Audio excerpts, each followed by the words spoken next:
pagi berdua. Sehat-sehat pagi. Jadi kegiatan pagi ini Bu Dwi, Pak Agung, saya akan melakukan supervisi kepada Bu Dwi nanti sebagai coach, Pak Agung sebagai coach ya. Oke, baiklah. Tapi sebelumnya saya mau bertanya dulu kepada Bu Dwi ya sebagai coach. Jadi nanti kita akan berpatokan kepada rubrik penilaian dari coaching ini ya Bu ya. Saya sebagai supervisor akan melakukan penilaian. Jadi kita sama-sama di sini ya. Jadi nanti dari rubriknya itu akan dilihat dari prinsip kemitraannya ya kan. Ada proses kreatif apa tidak di situ dan memaksimalkan potensi. Jadi nanti Bu Dwi berusaha untuk mengikuti dari prinsip-prinsip coaching ini ya. Kemudian saya ingin menanyakan Ibu Dwi, kompetensi coaching apa sih yang Ibu ingin kembangkan pada kegiatan ini? Oke, terima kasih Bu Yuni. Jadi untuk diskusi kali ini saya ingin mengembangkan artinya adanya kehadiran penuh saya sebagai seorang coach untuk mendengarkan permasalahan yang nanti mungkin akan diutarakan coaching. Kemudian saya akan berusaha menarik kata kunci apa yang menjadi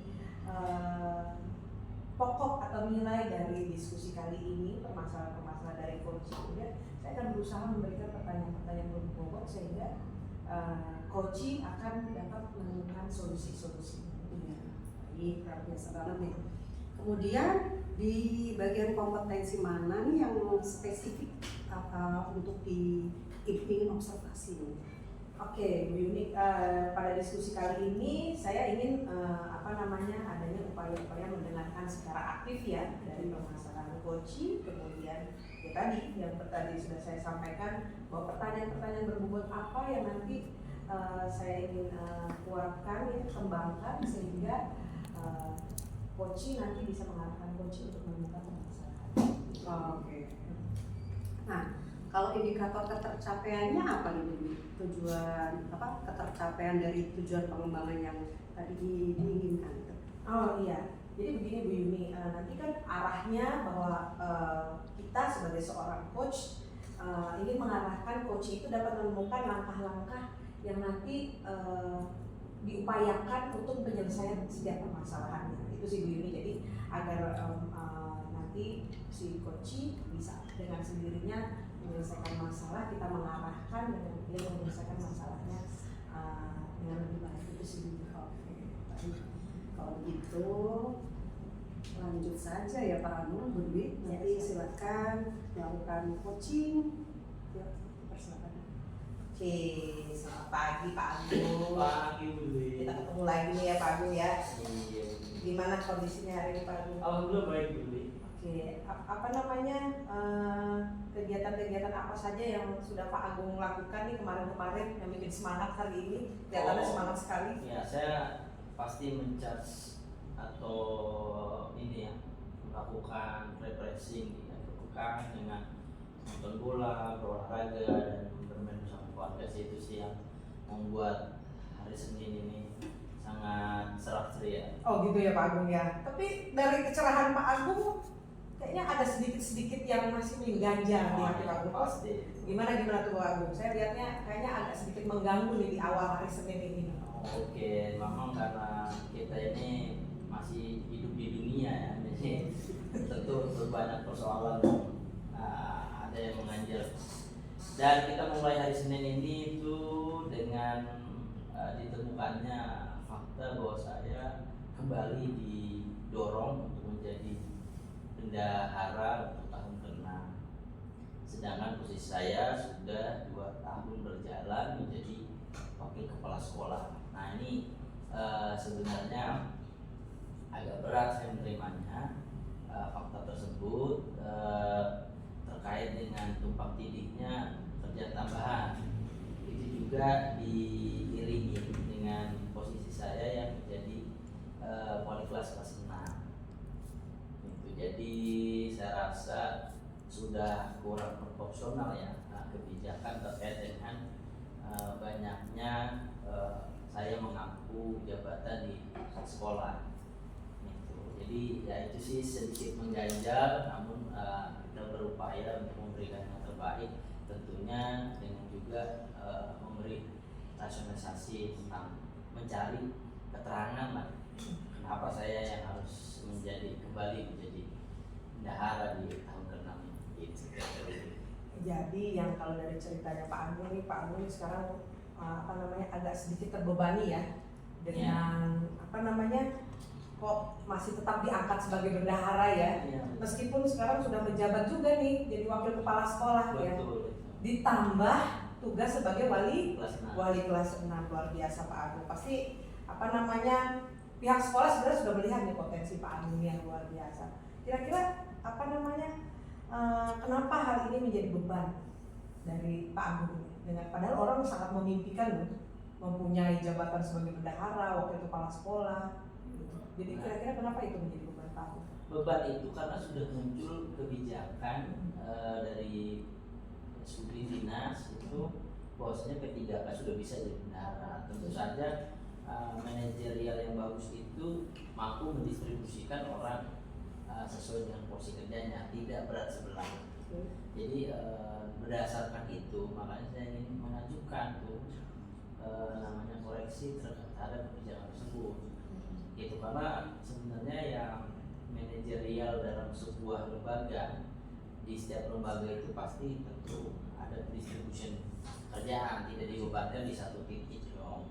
Sehingga dia terjadi kesinambungan dan keseimbangan dalam porsi kerja. Kalau misalnya dibayangkan satu orang mengampu 2 jabatan sekaligus, saya rasa artinya sudah menyalahi prinsip pendidikan. Artinya tidak ada regenerasi, ini tidak ada pendistribusian pekerjaan sesuai dengan porsinya itu sih. Itu ya Pak. Ya, jadi artinya memang ada yang perlu dikoreksi di sini ya. Ada pekerjaan itu lebih tertata rapi gitu ya. Oke, jadi tujuan dari diskusi kita kali ini apa harapannya Pak Agung? Harapan saya setiap pekerjaan itu diberikan kepada setiap elemen itu secara merata. Bukan berarti porsinya itu sesuai ya. Itu tidak terkonsentrasi pada 1 orang, 2 orang, 3 orang. Tapi karena sekolah ini merupakan satu organisasi yang kecil dan terdepan tentang melakukan pelayanan pada masyarakat, tentunya manajerial itu penting mengamati potensi-potensi baru untuk menggantikan posisi-posisi strategis. Karena tentunya ini penting karena ketika saya berposisi PNS itu punya kecenderungan untuk mutasi. Ketika tidak ada regenerasi di bidang salah satu kelemahan manajerial, ketika dia tidak mampu meregenerasi, sehingga nanti ketika hal itu terjadi, mereka akan mengulang dari awal. Lain hal kalau mereka sudah melakukan regenerasi, nanti sudah ada perubahan bendahara, ada yang mengetahui satu pekerjaan lebih dari 1 orang. Yang begitu juga dengan operator, pekerjaan apapun kalau misalnya ada backupnya, itu pasti manajerial sangat tenang. Jika terjadi misalnya orangnya absen, kemudian tiba-tiba ada tugas dadakan yang mengambil kebijakan itu tidak ada, terjadilah kebuntuan, terjadilah masalah. Tapi kalau sudah ada regenerasi kan sebenarnya itu bisa diatasi. Gitu. Kalau sudah punya backup untuk di posisi tertentu gitu. Oke, berarti tadi itu backup ya Pak Agung ya. Jadi yang sebenarnya dalam setiap harapannya Pak Agung tuh bahwa tidak ada yang sampai menjabat tuh lebih tugas itu lebih dari seharusnya gitu ya. Oke, jadi menurut Pak Agung nih ya, kenapa sih Pak Agung terpilih lagi jadi bendahara dan tetap menjalankan sebagai wakapsek ditambah dengan jadi wali kelas ini loh? Kira-kira kenapa pihak sekolah itu tetap memilih Pak Agung? Kalau dari asumsi saya itu pihak sekolah itu tidak mau mengambil resiko satu. Karena saya mungkin sudah dianggap terlalu lama, dianggap berpengalaman, sudah 6 tahun ini tahun ke-6 berjalan, itu memegang keuangan. Satu itu, yang kedua alur pekerjaan sudah saya kuasai. Kemudian untuk wakil sendiri sebenarnya saya lebih menikmati itu wakil karena tugasnya tidak terlalu banyak, hanya mewakili mewakili saja, kemudian dia punya tunjangan yang jelas. Itu kalau bendahara kan tidak ada tunjangan jelas. Ini saya secara real seperti itu ya, saya menikmati apa. Saya lebih memilih wakil ketimbang jadi bendahara karena benefit pribadi sudah jelas ada. Itu sedangkan bendahara itu lebih banyak pengorbanannya gitu. Jadi kenapa tapi salah satunya itu tadi sekolah tidak mau ngambil resiko, kemudian juga mungkin belum ada ini dari teman-teman tuh belum ada kesiapan untuk menggantikan. Oke. Jadi apa namanya, karena dilihat pengalaman Pak Agung nih ya, yang sudah cukup matang di bidang perbendaharaan ya, sehingga Pak Agung diangkat kembali sebagai seorang bendahara nih ya. Nah, pada saat Pak Agung sebagai seorang bendahara, pernahkah Pak Agung artinya meminta teman atau rekan untuk sama-sama mengerjakan sehingga pelan-pelan Pak Agung telah mentransfer ilmu-ilmu itu ke teman-teman? Nah sebenarnya sudah. Jadi kalau saya dari awal jadi bendahara itu sudah punya tim. Ya. Yang punya tim itu ada 2 orang, ada Bu Umi, ada Bu Nur ini bertugas untuk transaksi, tapi keuangan dipegang Bu Nur. Ya. Setiap ada transaksi Bu Nur yang ini, sedang Bu Umi untuk administrasian yang manual, seperti ngumpulin rekening koran, SPJ, nah disusun rapi oleh beliau disimpan dengan rapi. Jadi begitu saya membutuhkan, saya bisa mengendalikan, dan itu tentu atas inisiatif manajemen yang saya rasa dapat memudahkan saya dalam bekerja kayak gitu. Itu di luar dari penunjukan pihak sekolah ya, itu penunjukan pribadi. Dan alhamdulillah beliau juga mau bekerja sama, yang Bu Umi dan Bu Nur ini bekerja sama dengan baik. Jadi saya dapat memudahkan saya dalam melaksanakan tugas saya. Iya, itu ya Pak Agung. Artinya sebenarnya selama ini Pak Agung tidak pernah bekerja sendiri ya. Ada orang yang membackup ya, seperti yang Pak Agung harapkan, butuh backup pada setiap pekerjaan. Artinya sebenarnya Pak Agung sudah mulai melepas sedikit-sedikit ilmu yang sudah Pak Agung kuasai, sehingga harusnya pihak sekolah sudah bisa melihat itu ya.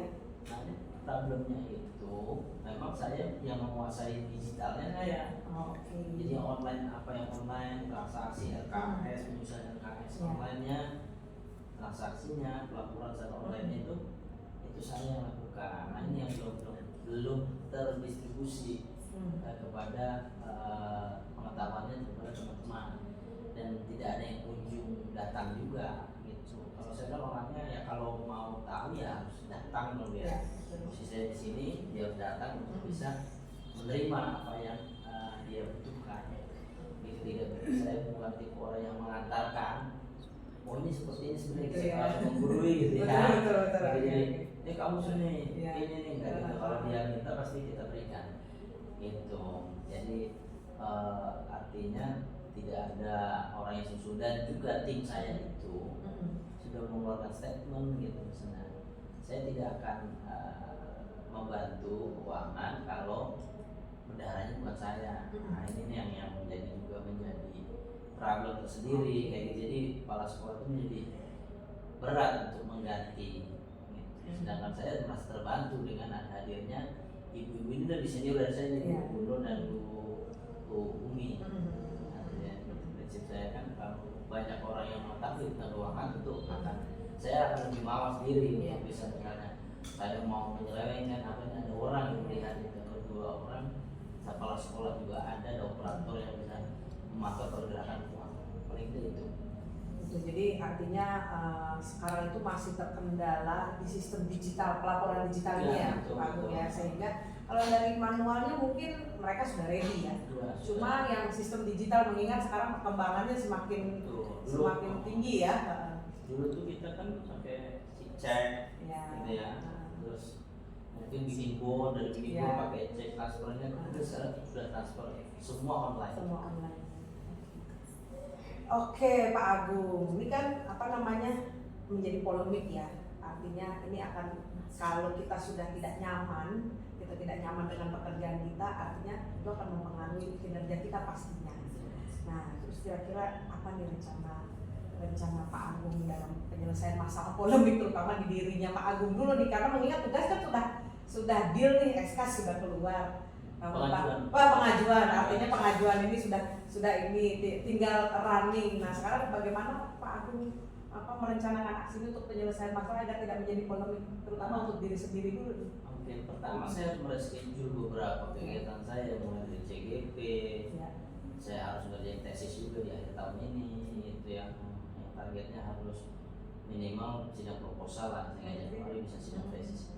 Nah itu saya reschedule tuh, jadi mungkin ada beberapa skala prioritas yang mungkin nanti ada salah satu yang tertinggal, misalnya seperti tugas-tugas CGP yang terlambat, ini saya kerjakan untuk deadline pengerjaan AKB, RKS dan sebagainya. Kayak gitu, begitu juga dengan tesis saya gitu ya, yang belakangan memang sudah agak tertinggal nih, agak tersentuh-sentuh gitu. Jadi saya harus kembali melakukan penjadwalan. Begitu juga dengan jadwal liburan. Nah ini yang sangat problematik ketika kita sudah masuk masa liburan. Kita merencanakan liburan itu untuk leluasaan kita mengerjakan satu hal, tapi juga punya tanggung jawab kepada keluarga untuk bisa berekreasi. Nah ini juga pilihan yang agak berat gitu menurut saya di Desember ini, ketika kita diberikan, jadi ya itulah rencana yang dadakan gitu, yang kadang-kadang juga membuat saya kesulitan. Tapi dengan mengatur ulang, kemudian jangka pendek, jangka menengah, juga jangka panjang. Nah ini agak sedikit membantu saya nih dalam mematangkan prioritas tersebut dari deadline. Deadline-nya tesis kapan, deadline keuangan kapan, deadline CGP-nya kapan, juga menyelipkan agenda liburan. Itu sih. Oke, jadi sebenarnya artinya Pak Agung sudah merencanakan ya, sudah menata dan menyusun jangka pendek, jangka menengah, jangka panjang, mengingat bagaimanapun kewajiban sebagai kepala rumah tangga itu juga tetap harus diutamakan ya Pak Agung ya. Jadi dari dari bagaimana mengatur tugas-tugas CGP, kemudian mengatur tugas-tugas bendahara, kapan deadline penginputan, kemudian kapan deadline, artinya deadline pelaporan dan sebagainya. Begitu juga terkait dengan tugas dari wakil kepala sekolah ya Bang. Dan tugas anak-anak ya Pak pastinya itu yang tugas anak-anak gimana tuh Pak? Nah itu saya mensiasatinya dengan project. Itu ya Pak. Itu sebenarnya tanpa pengawasan tanpa pengawasan, artinya dengan pengawasan yang minim, mereka tetap bisa bekerja sesuai dengan pola yang kita buat dan kita sepakati dari awal.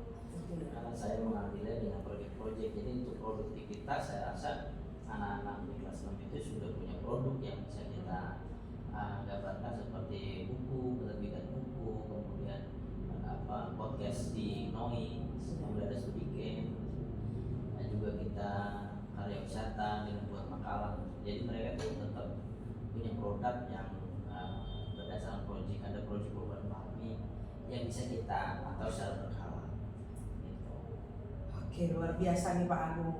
Pak Agung sudah berusaha menata sedemikian rupa rencana kerjanya baik sebagai bendahara, bahkan juga tetap memperhatikan kebutuhan dari peserta didik Pak Agung ya. Nah, kemudian ini tadi terkait hal-hal yang sudah tadi Pak Agung rencanakan. Kira-kira komitmennya nih, mengingat nih tetap nih Pak, ini kan meskipun pengajuan tapi kayaknya kalau melihat dari ceritanya Pak Agung itu akan tetap running deh. Nah itu bagaimana komitmennya Pak Agung untuk tetap menjalankan tugas-tugas di sela-sela CGP ini nih? Kalau tidak, saya menyiapkan guru infal ya di waktu-waktu krusial. Guru infal itu menjadi konsekuensi buat saya untuk misalnya mengatasi ketidakhadiran saya di kelas misalnya. Jadi saya aktifkan guru infal. Kemudian yang kedua adalah saya itu akan berusaha di tahun ajaran baru meminta pindah ke kelas yang lebih rendah. Oh, oke. Yang jadwalnya lebih pendek gitu. Sebenarnya kelas 6 itu menyenangkan, dia nggak sampai full 6 bulan, dia cuma sampai bulan April itu udah free, kita punya waktu luang selama 2 bulan itu tidak tinggal melakukan laporan, penulisan ijazah, bagian kayak gitu. Iya, jadi mungkin bebannya lebih sedikit ini ya. Jadi tadi yang Pak Agung sudah sampaikan bahwa Pak Agung akan meminta bantuan dari guru infal untuk di wali kelas ini. Waktu tertentu ya, yang memang itu ya. Oke. Terus kemudian kalau di bendahara berarti Pak Agung sudah tetap tim ini ya yang bekerja terus. Semakin memperkuat artinya tetap bagaimana Pak Agung tetap melatih mereka secara digital ini loh ya, gitu ya Pak Agung ya. Oke, terus kapan Pak Agung akan mulai untuk artinya mulai melaksanakan ini? Apakah memang sudah dilaksanakan atau memang ada lagi yang belum Pak Agung laksanakan dari rencana-rencana yang memang mengingat ini kita tinggal beberapa bulan lagi tahun ajaran ini ya, dan semester ini sudah mau habis. Paling ya awal Januari kita menyusun ulang strategi terkait dengan penjadwalan kerja-kerja, karena di Desember itu sudah pasti full dengan laporan akhir tutup buku TWK. Oke Pak Agung, mudah-mudahan dari gimana nih perasaan Pak Agung setelah kita diskusi kali ini nih? Ya alhamdulillah saya bisa mencurahkan apa yang ada di pikiran saya, yang mungkin selama ini laki-laki itu kan curhat itu menjadi tabu bagi laki-laki. Ya, kemudian di kesempatan ini ya saya bisa mencurahkan perasaan saya sehingga lebih mengurangi beban yang ada di pikiran yang selama ini kita pikirkan sendiri. Dan sebenarnya laki-laki itu juga kalau dari saya baca Aisyah Dahlan itu dia bicara laki-laki itu nggak butuh solusi sebenarnya, dia hanya butuh diingatkan. Nah itu sebenarnya mereka udah punya, cuma tempat dan waktunya yang mungkin juga keberanian untuk bercerita. Oke Pak Agung, terima kasih banyak ya diskusi kita kali ini.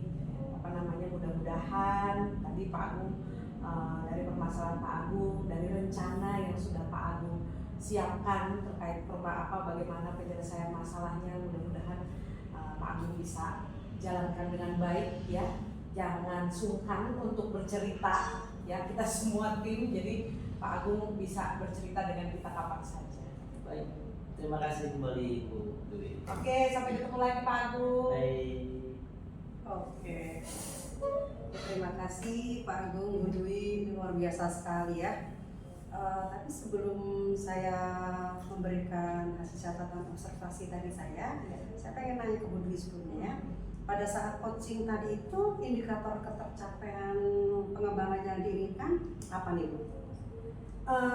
Tadi saya sudah melihat ya, saya sudah berusaha ya, saya sebagai seorang coach berusaha menjalankan alur Tirta ini. Bagaimana tadi diawali dengan ya apa sih tujuan dari diskusi kali ini ya. Kemudian saya berusaha mengidentifikasi permasalahan-permasalahan dari Pak Agung ya. Lalu dari permasalahan itu bagaimana rencana aksi dari Pak Agung untuk menyelesaikan permasalahannya yang memang sebenarnya Pak Agung sudah menyiapkan strategi-strateginya dengan sangat matang ya. Mudah-mudahan nanti dengan harapan ya bahwa dengan bantuan beberapa pihak yang memang Pak Agung perlukan untuk penyelesaian masalah ini, dengan harapan masalah-masalah itu bisa selesai. Baik, Bu Dwi luar biasa Bu Dwi. Sampai terhanyut saya tuh menyimaknya tadi ya, sampai terbuai-buai saya. Luar biasa, peran coachnya bagus, sehingga yang saya lihat tadi dari hasil pengamatan saya Bu Dwi itu tidak ada intervensi ya, dari awal sudah mencair gitu ya, luar biasa banget, udah bagus. Dan ini perlu dipertahankan Bu Dwi sebagai coach. Terus tadi sudah akrab gitu. Ketika akrab kan jadinya Pak Agung sebagai coach itu mengalir gitu ya. Dilihat dari ekspresinya gitu, sampai santai kalau diterusin bisa 2 jam gitu ya. Aduh luar biasa banget ini coachnya ini ya. Kemudian tadi Bu Dwi juga melakukan pencatatan, saya lihat tadi udah bagus. Jadi kita itu kan keterbatasannya sebagai manusia, kalau tidak mencatat ada kata-kata kuncinya udah Ibu sampaikan tadi ya. mencatat, kemudian menyampaikan lagi sehingga Pak Agung bisa menyampaikan lebih runut gitu ya, sehingga bisa mengalir gitu aja. Ya, terus di situ sudah ada sikap keterbukaan. Terus setelah selesai coaching tadi juga Ibu menyampaikan besok bisa berdiskusi lagi, terus memberikan pertanyaan bagaimana perasaan Pak Agung. Ternyata Pak Agung nyaman dan bisa mengungkapkan semuanya dengan rileks. Ini bagus banget Bu. Dan Bu Dwi sudah mendengar dengan aktif. Altirta juga sudah tercurahkan di dalam proses coaching tadi ya. Kemudian Bu Dwi, kompetensi apa lagi sih dari tadi yang sudah Ibu lakukan? Kira-kira ada nggak yang pengen dikembangkan? Sebenarnya sih gini ya Bu Yuni ya, memang saya ingin lebih memperdalam ya terkait dengan tugas sebagai seorang coach, dengan memperdalam bagaimana menjalankan alur tirta ini, terutama di bagian bagaimana cara kita mengidentifikasi permasalahan teman-teman atau coach yang memang kita sedang ajak bicara gitu. Jadi supaya kita lebih bisa paham sehingga akhirnya benar-benar bisa mengarahkan bagaimana seorang coach itu bisa menemukan solusi dari setiap permasalahan itu sendiri. Jadi pada intinya coaching itu tadi udah solusi datang dari coach sendiri. Bu Dwi sudah melakukan peran coachnya dengan baik, tidak banyak berbicara dan tidak ada intervensi sehingga coach merasa nyaman. Ya, mudah-mudahan ini berlanjut untuk selanjutnya Bu Dwi bisa lebih baik lagi. Terima kasih Bu Dwi. Terima kasih Bu Iya, Yuni. terima kasih. Terima kasih Pak Agung. Terima kasih teman-teman.